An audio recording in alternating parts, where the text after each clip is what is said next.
¿Qué tal? ¿Cómo estás? En este segundo módulo vamos a tratar los beneficios del entrenamiento de fuerza en profundidad, entender en el medio, corto y largo plazo qué beneficios nos va a aportar, por qué es tan interesante y cuáles son las ventajas de hacerlo con una estructura, una progresión y por qué es tan sostenible a mantener al menos algunos entrenamientos a la semana relacionados con la fuerza, aunque tu prioridad sea quizá otro deporte, ¿vale? Así que vamos a ello.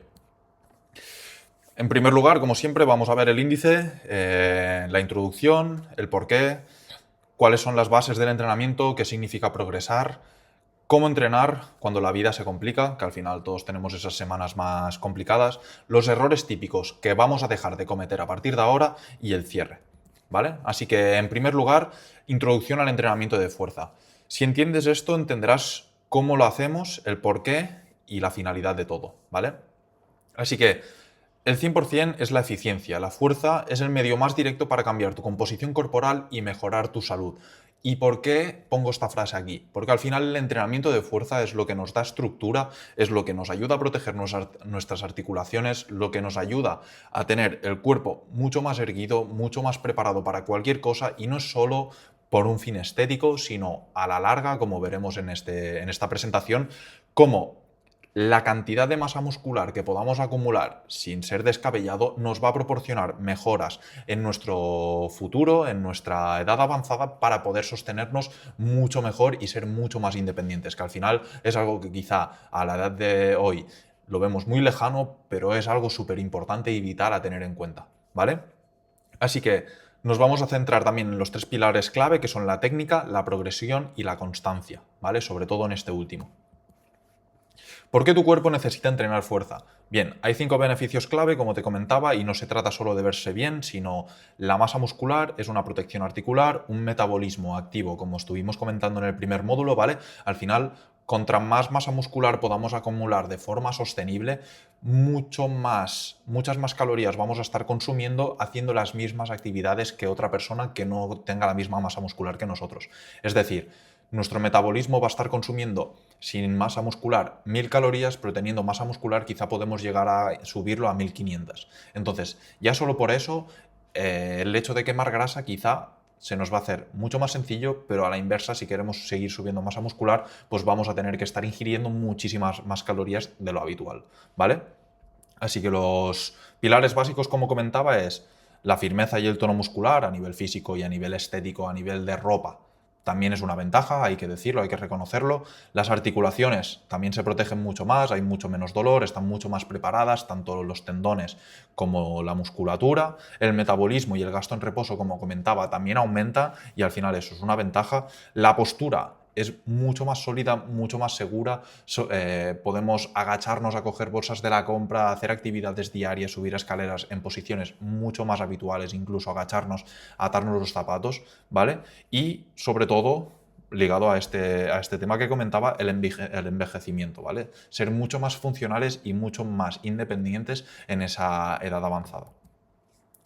Bases del entrenamiento. Tenemos que entender que hay 4 patrones básicos que vamos a estar trabajando habitualmente, cada uno adaptado a sus sesiones, pero sobre todo tenemos que entender el empujar. El empujar no deja de ser como echar las cosas para afuera, ya sea pectoral o, por ejemplo, también el tríceps, que no estamos dejando, o sea, estamos empujando también, o incluso con el hombro, ¿vale? El tirar, que suele ser la espalda, todos estos ejercicios de traer las cosas hacia nosotros, o, por ejemplo, el bíceps también lo traemos hacia nosotros. Luego la bisagra, que es los pesos muertos, de doblar para prevenir en la espalda, también el lumbar y la sentadilla, ¿vale? Que al final es el ejercicio completo que más músculos involucra en nuestro cuerpo realizando solo un ejercicio, ¿vale? Y al final el core. El core no solo son los abdominales, el six-pack, lo visible, sino esa estabilidad interna que nos permite también trabajar en otros ejercicios, como sea una sentadilla, mucho más sólidos, ¿vale? No estar así como desequilibrándonos porque tenemos el core poco trabajado, ¿vale? Y luego entender los niveles de progresión. En función del caso, de tu caso, vamos a estar trabajando desde una técnica más primaria, más principiante, donde quiero que entiendas cómo funcionan los entrenamientos, cómo se ejecutan correctamente los ejercicios y hacer bien la técnica, ¿vale? Eso es fundamental. En un paso intermedio vamos a avanzar mucho más en cargas, vamos a trabajar mucho más la fuerza, vamos a sentirnos mucho más fuertes en este impasse, y luego en el nivel avanzado que ya vamos a estar en un proceso de mejora continua y de técnicas avanzadas para llegar a límites que quizá no conocíamos, ¿vale? O no esperábamos en un principio. ¿Qué significa progresar en fuerza? ¿Vale? Esto es muy importante, que no es solo levantar más kilos cada semana, sino aprender a levantarlos bien, hacer más repeticiones, mejorar la técnica de esos ejercicios, mejorar el estímulo que conseguimos en nuestro músculo en concreto que estemos trabajando y sobre todo reducir y erradicar totalmente el dolor, que esto no puede ser, o sea, no lo podemos contemplar, ¿vale? Tiene que ser ejercicios donde nos sintamos cómodos, donde consigamos el mayor estímulo posible, ejecutando siempre la mejor técnica y a causa de ello vamos a subir tanto repeticiones como peso, ¿vale? Ejemplos prácticos de progresión. Vale, ¿cómo se ve un avance real? Progresar no solo levantar más peso cada semana, y aquí tienes ejemplos concretos de cómo se ve un avance real en ejercicios, ¿vale? Por ejemplo, poniendo el caso de que tienes una sentadilla pautada y empezamos con 3 series a 8 repeticiones, un progreso ya va a ser pasar de 8 repeticiones a 12 repeticiones con el mismo peso. Esto ya es un avance evidente, ¿vale? Por ejemplo, subir carga de 12 kilos a 14 kilos manteniendo la misma técnica de ejecución.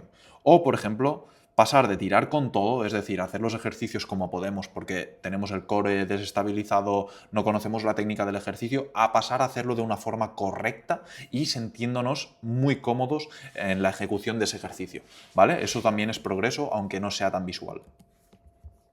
¿Cómo entrenar cuando se complica? Al final todos tenemos semanas donde se nos va a complicar mucho más, tenemos menor tiempo, nos surgen imprevistos, tenemos casos excepcionales. Entonces ahí tenemos que entender que no podemos tirar todo por la borda y dejar de entrenar y decir, bueno, ya empezamos el lunes que viene, porque esto quizás es lo que has venido haciendo hasta ahora y te ha traído los resultados hasta el momento. Entonces, tenemos que aprender a diferenciar estas semanas, si puede ser, pues prevenirlas, me lo comunicas, ajustamos el plan a ello, pero si no, priorizar, ¿vale? Hacer los entrenos que más te gusten, no siguiendo el orden, haciendo los entrenos que más te gusten, ya te va a generar más adherencia, vas a cumplir y mentalmente vas a sentir que no has fallado, no te has fallado y has seguido manteniendo esa estructura que venimos trabajando hasta el momento, ¿vale? Esto es vital para encontrar estas estrategias de adaptabilidad. Yo aquí, pues, por ejemplo, te propongo cosas como hacer semanas de 2 entrenos, y yo, por ejemplo, en mi caso, a mí me gusta, si sé que no voy a tener tiempo, que esta semana pues solo puedo ir 2 días, priorizo los entrenos que más me gustan a mí para tener esta adherencia y forzarme a ir,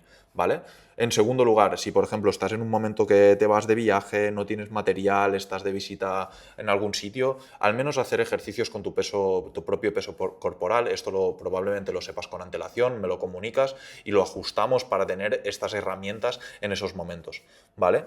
O si no, haciendo ejercicios con los tempos mucho más lentos para mantener ese estímulo. Es decir, en vez de hacer las repeticiones como haríamos de normal, hacerlas mucho más lentas para, al final, si no podemos cargar peso y estamos habituados a ello, poder mantener un estímulo suficiente, ¿vale?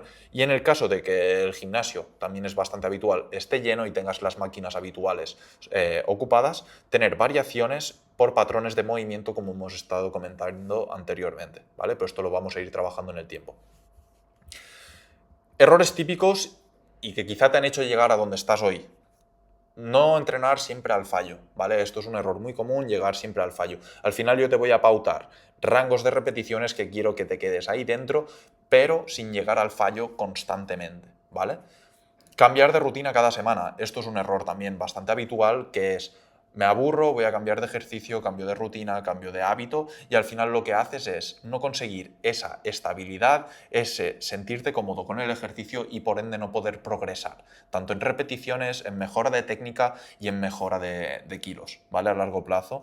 Y por último, un tema muy importante, que es medir el progreso solo por agujetas. Las agujetas es un buen síntoma, por un lado, porque significa que estamos trabajando un músculo que quizá teníamos muy descuidado, o le estamos dando un estímulo nuevo al músculo que no venía habituado, pero no es bueno tener agujetas después de cada entrenamiento. Si pasa eso, significa que alguno de los otros pilares, ya sea la nutrición no es lo suficientemente adecuada como para cubrir los requerimientos que solicita nuestro cuerpo, o el descanso no está siendo lo suficientemente bueno y por ende los entrenos pesan mucho más de lo que deberían, ¿vale? Esto me lo tienes que comunicar sobre todo. Entrenar fuerza no solo para estar fuerte, es la base de cómo te vas a ver, cómo te vas a mover y cómo te vas a sentir en los próximos años. Así que tienes que entender estos puntos claves, que son que la fuerza es igual a la base del físico y de la vida, el progreso tiene que ser realista y sobre todo sostenible, ¿vale?